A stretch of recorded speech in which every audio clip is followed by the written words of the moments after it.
Thank you, John. I want to take a slightly different approach to this because I think we all can agree in this room we need a strong military. We need one that isn't the equal of other countries. Why? We play away games. We don't want to play home games for all the reasons you've heard here. We also don't want to play fair games. The NFL and Major League Baseball can have salary caps so we can even the playing field and have really neat games. That's not how we want to deter or fight our wars. We want superiority, better trained people, better equipment, better organization. All right? We also want the equipment and training to ensure that the lives of our people, men and women, are protected to the best of our ability. Right? You also want to make sure that those are the best people. Right? And you're paying them appropriately, and you give them the proper benefits afterwards. And we're doing that in multiple theaters. Why? Because we worry about Asia, where we get most of our economic trade. We worry about the Middle East because of oil and because of jihadis. And we worry about Europe because last time somebody tried to control all of Europe, we didn't like the idea. So when you add all that up, we want a large, capable military able to go in a bunch of different places at the same time, as well as protect us in the homeland. That costs money. So what I'm really going to talk about here is two aspects of money, right? Because we all agree on it's a hollow military going smaller. You heard Admiral Lyons, you heard Peter Husey. So the question in part is what to do about it. There's two parts of that. One is you have to be willing to spend some money.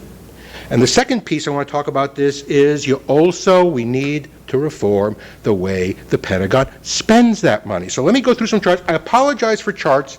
The other two dangerous statements that one can make in a briefing. One is, I'm from the government and I'm here to help. And the other one is, I have view graphs.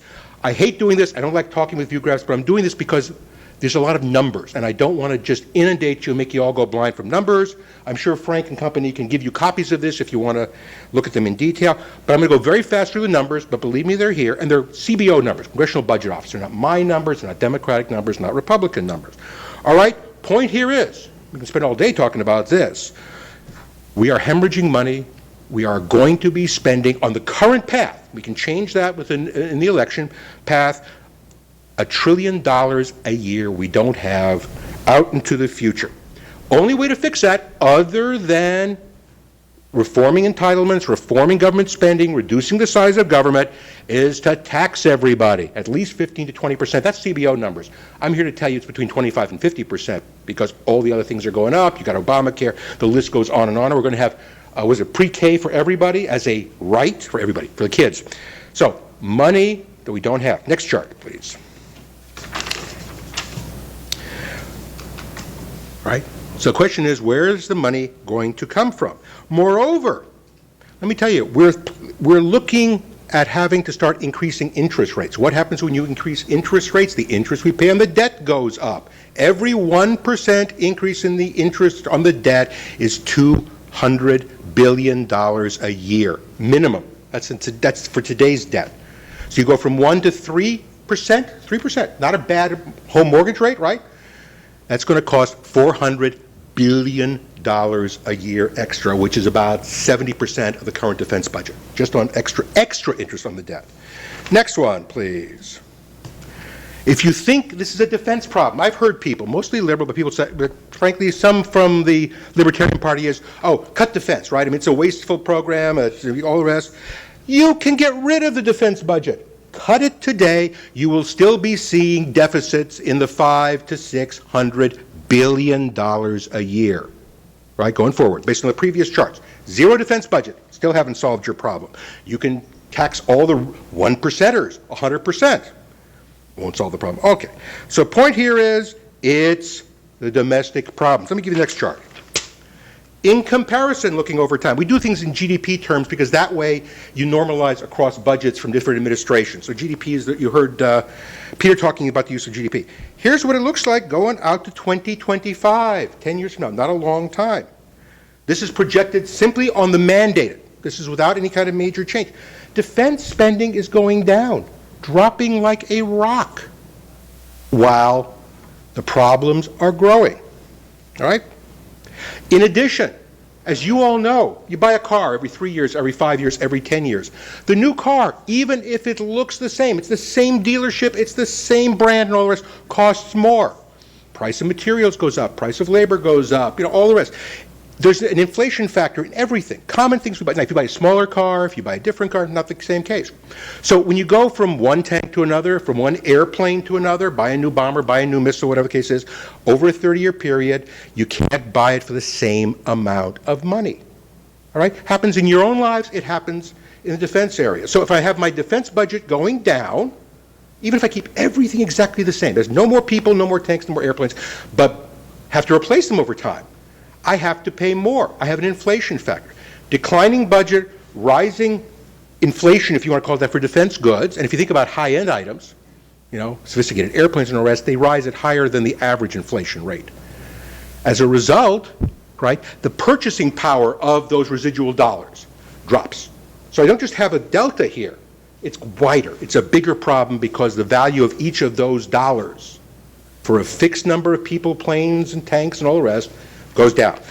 So let's just take for an idea for the moment. Go to the next chart, please. If there isn't going to be any more money, sort of what do we do? Right? My argument is it's time to go where the money is, the old Willie Sutton approach. And it's not in buying weapon systems. You keep hearing about this. Oh, cut the waste fat. The Pentagon has spent tens of billions of dollars in programs that never saw daylight. Absolutely true and almost meaningless. We have had in the last 15 years, $46 billion of investment in new programs that never got completed. Stopped in the middle for all it. In the last 15 years, while the defense budget was over $1 trillion, do the math, 4%. That's all it is. Over a 15-year period, on an annual basis, it's percent and less than percent, right? Even if you took it, we got everything on acquisition perfectly right. All the planes, trains, and automobiles and all that. It's only 25% of the budget.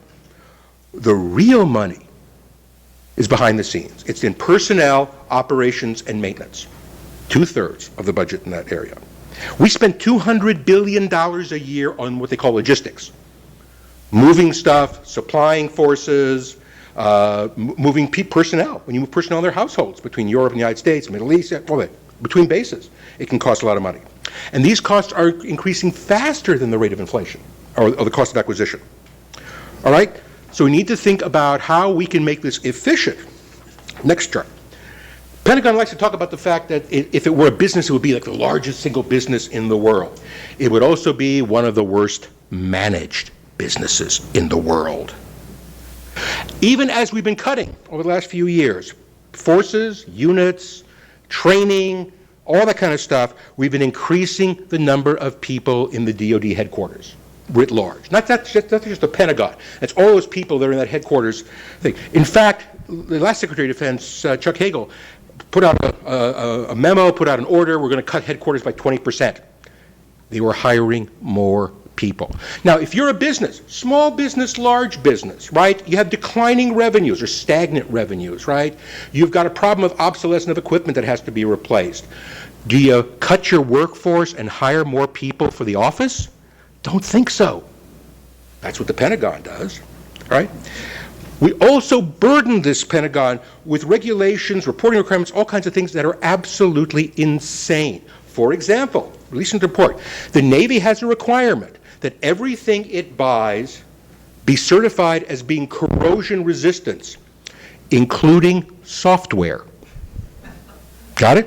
Now, that doesn't take up much time if you check a box, but the point is, that's how antiquated our acquisition system can be. Here are two quotes, one from a former Deputy Secretary of Defense. It's our regulations. This is the kind of boot we talk about on the civilian side, boot on the neck of the private sector. It is worse even than the private sector when it comes to the military. Unbelievably. There was a requirement for what they call certified cost and pricing data, not just for the F-35, but for every part that goes into it, all the way down to the chain, to the nuts and bolts and paint that might be bought from a supplier 5 levels down, who's a totally commercial entity who doesn't collect that data. Because if you think about it, if you're in the commercial sector, I mean, you know your prices, you know the costs of what you do, but you're sort of doing this whole kind of, keeping an eye on it. You're not collecting data that is certifiable. You can prove it for everybody you sell to. That's what's required in the defense business, because God forbid the government doesn't get the perfect deal. Which means, if you look at it, the second quote, this is from somebody who's done, like an advisor on business affairs to the Defense Department, who said, think about it, you'd rather get a 5% spend more and have in the net a higher profit in absolute dollar terms than a lower price for the government if the company gets a higher profit. There is a war on the private sector coming out of the Defense Department. There's a reluctance to use commercial best practices. They don't like to do what everybody else has to do, what all other businesses have to do, what most state and local governments have to do. They want to have a special thing where they can do a unique accounting system, unique reporting requirements, argue with you about your profit, sealing it, and all the rest. And one of the problems with this, of course, is if you have to have an entirely new accounting system and people trained in it, how many small businesses are going to do business with the Pentagon? Secretary of Defense went out to Silicon Valley. Silicon Valley is a place where companies like Apple and Google have 40% margins. Now, you can argue with that. That's fine. You don't want to buy from Apple for its iPhones. Don't do it. You don't want to use Google. Don't do it. Up to you. But they have 40% gross margins. Pentagon says you can't have a gross margin nominally higher than about 10%. So if you're Google, you really want to do business with the Pentagon? I can make 40% in the private sector, 10% working for the government, and yet the government's going out there pleading with them, right? So even if you didn't spend another dollar, you can't continue this system and get the cutting-edge private sector companies to do business with you. Next chart. So this is based on a study that we did at the Lexington Institute on why defense costs so much and how to fix the problem. If you think about back office procedures, we're not cutting a single soldier, not a single airplane, not a single tank. I'm going to fund Peter's nuclear modernization program out of this. Where can you save money? Just fixing the accounting system could save you up to $5 billion a year. Getting DoD out of businesses that the private sector can do. For example, we have a whole separate approach for commissaries. I'm not against commissaries for military personnel and retirees, but turn it over to Walmart. Give everybody a card, special card, turn it over to Walmart. Somebody who does this for a living and makes a lot more money at it and is professional and all the rest. Just an example. And you tell them, look, I want to save money on this, and we'll have a contract. And the contract is, you make money, I make money kind of thing. So go down this list. Using proven fleet management approaches. Well, we do what the airlines do with their aircraft, what Hertz and Avis do. You can save $5 to $10 billion a year. There's a whole slew of it. If you add this up, that's a lot of money. Just one or two more charts and I'm out of things. Okay, next one. Here's something. You can Google this. Defense Business Board, the premier advisory group to the Department of Defense on business-related activities. Defense Business Board, you can Google it, right? Had a study published this past January. This was, that's the one. Yep. This was done at the behest of the Pentagon. And it's the study that sort of died quietly. It's on their website, but, all right? This was by two long-term senior commercial business leaders. And they had a whole board of people. They went and interviewed everybody. This was a really good, thorough study. They said you could save $125 billion over the next 5 years, $25 billion a year, all right, simply by reforming the back office processes. All right? Then we can figure out how to spend a few extra dollars if we're really being tight-fisted about it to bring defense back up to where it needs to be. Right? You don't have to sort of, make the kids, like the Democrats will call it, make the kids starve and ruin education. None of that is necessary. Real simple things. Every business does it. They simply went in and said, can we do it in the Defense Department? Oh, hell yes. Absolutely. The report not only died, they threw the two guys who authored this off the Defense Business Board. Right? Which would tell you that's the right answer. Last chart. Gotta be, right? Okay. I will argue to you, if we don't go any lower, just freeze it now. It's possible to have the military we need without having to spend more money. Can't spend less. And if you don't do these reforms, you will have to spend more. We all agreed. First slide I had, right? We want this military. We want it to be first rate. We want it to be big enough to do the things it needs to do, cover the whole range from Al-Qaeda on this end to Russian nukes on that end. You simply are going to have to pay the freight one way or the other. Reforming the system means you pay a lot less in the future without losing a single soldier, sailor, airman, or whatever. You reduce unnecessary activities, decrease the hand or the boot of government on private industry, get rid of costly regulations that make no sense, use commercial best practices. How about using the same accounting standard that the SEC and everybody requires that Dodd-Frank requires? Just a single replacement of two accounting systems, one more onerous than the other, with a simple commercial best practices will save you billions a year. It's not brain surgery in all this. All right? And then you can modernize the force, and in whichever way we all want to argue about modernizing the force, that's the end of my pitch. Thank you.